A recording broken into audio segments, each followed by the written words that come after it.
विवेक तिवारी हमारे साथ जुड़ गए हैं। विवेक, अगर हम कहें कि यूपी बीजेपी में सब कुछ ठीक नहीं है तो ये कहना तो गलत नहीं होगा।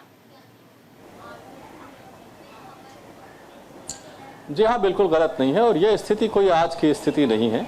देखिए, जब सरकार मजबूत होती है, उसको जन समर्थन प्राप्त रहता है, तब इस तरह की जो दिक्कतें होती हैं उभर के सामने नहीं आती हैं। लेकिन जब सरकार कमजोर हो जाती है, जन समर्थन उसके पास से छिन जाता है या कम हो जाता है, तो ये बीमारियां सर उठा रही हैं। और वही हो रहा है। न केवल केशव प्रसाद मौर्य बल्कि बहुत से विधायकों ने, बहुत से संगठन के पदाधिकारियों ने ये शिकायत की है कि सरकार से उन्हें समर्थन नहीं मिलता है, अफसर उनकी बात नहीं सुनते, कार्यकर्ताओं की इज्जत नहीं होती। विधायक सांसदों की भी यही शिकायत है। दबी जबान से कुछ मंत्री भी इस बात को कहते हैं कि दे आर पावरलेस। तो इस तरह की बहुत सारी शिकायतें अब उभर के सामने आ रही हैं। ये शिकायतें पहले से थी। केशव प्रसाद मौर्य ने उसको और आवाज दे दी है और सार्वजनिक मंच से जो प्रदेश कार्य समिति थी बीजेपी की अभी परसों, उसमें उन्होंने साफ तौर पर यह कहा कि सरकार संगठन से बड़ी नहीं होती है, संगठन सरकार से बड़ा होता है। ये बात वो पहले भी एक बार कह चुके हैं, लेकिन बाद में उन्होंने अपने इस बयान को हल्का कर दिया था, डाइल्यूट कर दिया था। लेकिन इस बार उन्होंने बहुत पुख्तगी के साथ इसको अपने ट्विटर पर भी डाला है। तो अब सवाल इस बात का है कि सरकार ये कैसे चलेगी, संगठन और सरकार में समन्वय कैसे चलेगा। देखिए, सरकार और संगठन के बीच में एक समन्वय समिति बनाई गई थी जिसकी हर 3-4 महीने पर बैठकें हुआ करती थी। पहले जब 2017 में सरकार बनी थी, जिसमें संघ के भी लोग होते थे और ये सरकार के कामकाज को लेकर के बैठकें होती थी या किसी की समस्या है विधायक की, सांसद की, इन सारी चीजों को लेकर के ये संगठन समन्वय समिति बनी थी। बहुत अरसा हो गया इसकी कोई बैठक कम से कम सरकार के कामकाज को लेकर के नहीं हुई है।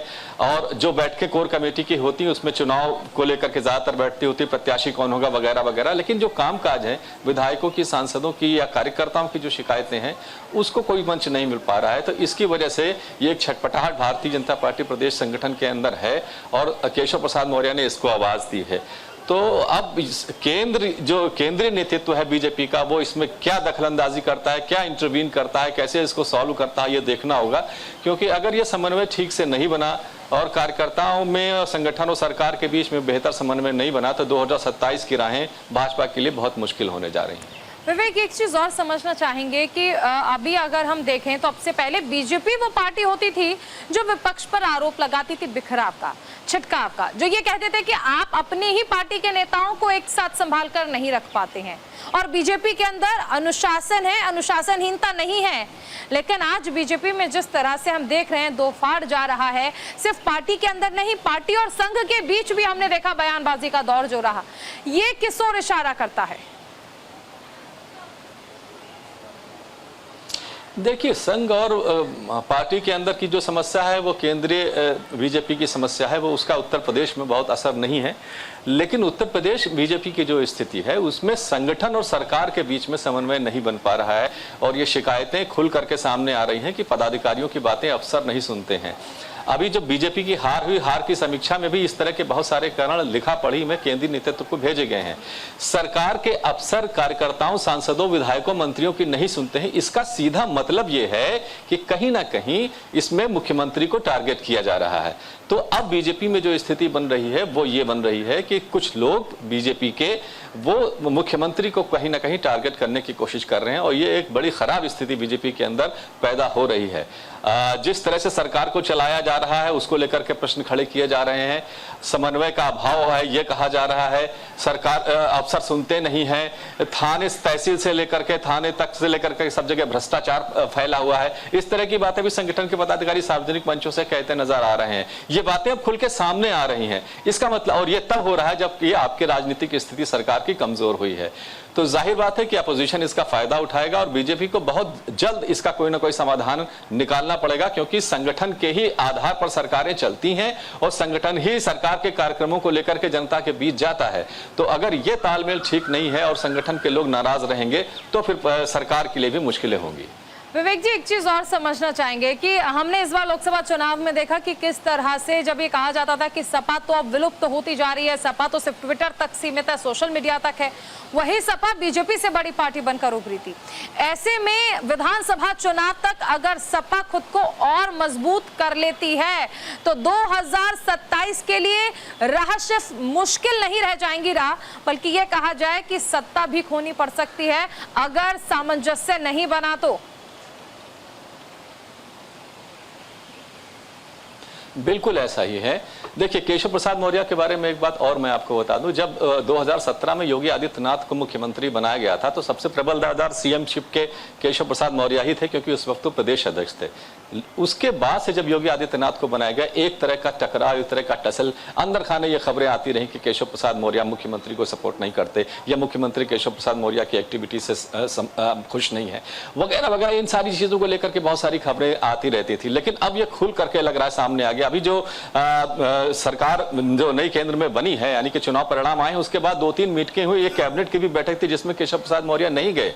और इस वक्त मैं आपको बताऊं, केशव प्रसाद मौर्य बाकायदा जनता दर्शन करते हैं और उनके जनता दर्शन में उतनी ही भीड़ लगभग होती है जितनी मुख्यमंत्री के जनता दर्शन में लखनऊ में हुआ होती है। तो कहीं ना कहीं कुछ ना कुछ बीजेपी में अंदर खिचड़ी भी पक रही है। समाजवादी पार्टी को लेकर के जो आपने प्रश्न किया, अब आप भूपेंद्र चौधरी का सिर्फ एक बयान पर तवज्जो अगर डालें जो प्रदेश कार्य समिति की बैठक में उन्होंने दिया कि कांग्रेस समाजवादी पार्टी का वोट बैंक खा जाएगी। अब भूपेंद्र चौधरी प्रदेश अध्यक्ष है, वो कांग्रेस और समाजवादी पार्टी के झगड़े में अगर बीजेपी का भविष्य देख रहे हैं तो इसका मतलब यह है कि वो ये समझ गए हैं कि स्थिति उनके लिए अच्छी नहीं है।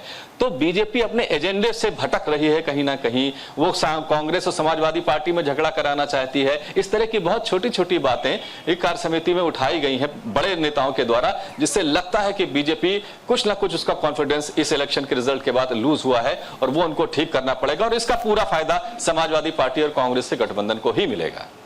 एक चीज और समझना चाहेंगे कि अभी हम जो स्थिति देख रहे हैं, खासकर यूपी बीजेपी की अगर हम बात कर लें, तो सीएम और डिप्टी सीएम के बीच भी सब कुछ ठीक नहीं चल रहा है। इस बीच लगातार चर्चाएं ये भी हैं कि क्या सीएम को बदला जा सकता है। आपने देखा होगा कि विपक्ष ने भी ये मुद्दा उठाया था, यहाँ तक कि अरविंद केजरीवाल ने प्रमुख होकर ये बातें कही थी और कहा था कि नतीजे आने के 2 महीने बाद सीएम चेहरा जो है वो बदल दिया जाएगा, योगी आदित्यनाथ हटा दिए जाएंगे। इन सब चर्चाओं के बीच यूपी बीजेपी में ये फाड़ किस ओर इशारा करती है? क्या वाकई आने वाले समय में बदलाव देखने को मिल सकता है?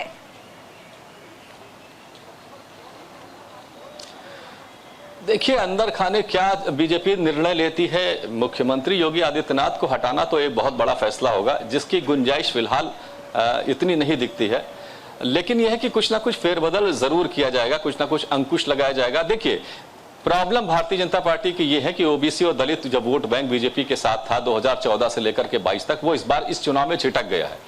और ये इसका सीधा मतलब है कि सरकार का भाई इसमें कहीं ना कहीं कोई दोष जरूर है, संगठन का भी रहा होगा, सरकार का भी रहा होगा। इस एंगल पर बीजेपी को काम करना है। उसमें मुख्यमंत्री योगी आदित्यनाथ कितने मुफीद साबित होते हैं, नहीं होते हैं, ये जब एनालिसिस जो लोग ऊपर बैठे हुए हैं वो कहेंगे तब इसका हल निकलेगा। लेकिन फिलहाल योगी आदित्यनाथ की स्थिति उत्तर प्रदेश में थोड़ी सी वीक जरूर हुई है, खासतौर से चुनाव परिणाम आने के बाद। हटाया जाएगा या नहीं हटाया जाएगा ये अलग बात है, ये इस बारे में अभी कुछ कहना मुश्किल होगा। लेकिन इलेक्शन के दौरान बहुत सारी बातें और भी होती। हालांकि जेपी नड्डा ने अरविंद केजरीवाल के बयान का खंडन उसी वक्त कर दिया था कि ऐसा कुछ भी नहीं होने जा रहा है, ये सिर्फ मनगढ़ंत बातें हैं। लेकिन फिर भी ये बातें अंदर अंदर बीजेपी के अंदर बहुत सारे जो असंतुष्ट गुट है वो किया करते थे कि ऐसा हो जाएगा वैसा हो जाएगा। लेकिन मुख्यमंत्री योगी आदित्यनाथ पावरफुल नेता हैं, उनकी एक लोकप्रियता है, कामकाज भी इन्होंने ठीक किया है बीजेपी के एजेंडे के हिसाब से। अगर हम चुनाव की बात कर लें, इतना आसान तो नहीं होगा। देखिए, हिंदुत्व के नाम पर योगी आदित्यनाथ को लोग पसंद करते हैं, ये हम सभी जानते हैं। लेकिन इसके साथ साथ जो विपक्ष की बयानबाजी रही, और विपक्ष तो छोड़ दीजिए, अंदर खाने आप देखिए केशव प्रसाद मौर्य कैबिनेट बैठकों में नहीं जाते हैं। जब सीएम योगी होते हैं तो वो दिल्ली रह जाते हैं। ऐसे में क्या ये प्लानिंग प्लॉटिंग जो हो रही है ये सिर्फ और सिर्फ इसलिए हो रही है कि चेहरा जो है वो बदल दिया जाए? और क्या केशव प्रसाद मौर्य खुद को, क्योंकि पहले से ही वो प्रबल दावेदार मानते आए हैं, तो क्या इस तरह की भूमिका बनाई जा रही है कि शायद 2027 में उनके चेहरे को प्रमुखता से बीजेपी आगे लेकर आए और इसीलिए संगठन की भी वो तारीफें करते नजर आ रहे हैं? देखिए, संगठन की तारीफ केशव प्रसाद मौर्य ने हमेशा से की है, क्योंकि वो खुद प्रदेश अध्यक्ष रहे हैं, संगठन में रहे हैं। योगी आदित्यनाथ बीजेपी के संगठन में कभी नहीं रहे, ये एक बड़ी इंपॉर्टेंट बात है। अब सवाल इस बात का है कि केशव प्रसाद मौर्य क्या चाहते हैं। आज की जो स्थिति है उसमें ओबीसी और दलित वोट बैंक पर बीजेपी का फोकस है, और उस पूरी गणित में केशव प्रसाद मौर्य की जो उपयोगिता है वो कहीं ना कहीं योगी आदित्यनाथ के मुकाबले इस मामले में थोड़ी सी ज्यादा है। शायद वो इस बात को समझते हैं, हो सकता है उनको कोई और सपोर्ट भी कर रहा हो, ये हम नहीं कह सकते, लेकिन कहीं ना कहीं वो अपने आप को पिच कर रहे हैं योगी आदित्यनाथ के समकक्ष और उस कुर्सी के लिए। लेकिन और योगी आदित्यनाथ को हटाने के नुकसान भी कुछ होंगे, ये भी बीजेपी जानती है। तो बहुत सारी चीजों को देखना पड़ेगा, लेकिन हाँ ये बात सही है कि एक टकराव जो अभी तक दबा हुआ था वो कहीं ना कहीं मुखर होकर के सामने आया है। चलिए, बहुत शुक्रिया इस तमाम जानकारी के लिए विवेक जी। अभी रुकेंगे एक छोटे से ब्रेक के लिए, आप बने रहिए न्यूज़ संध्या के साथ।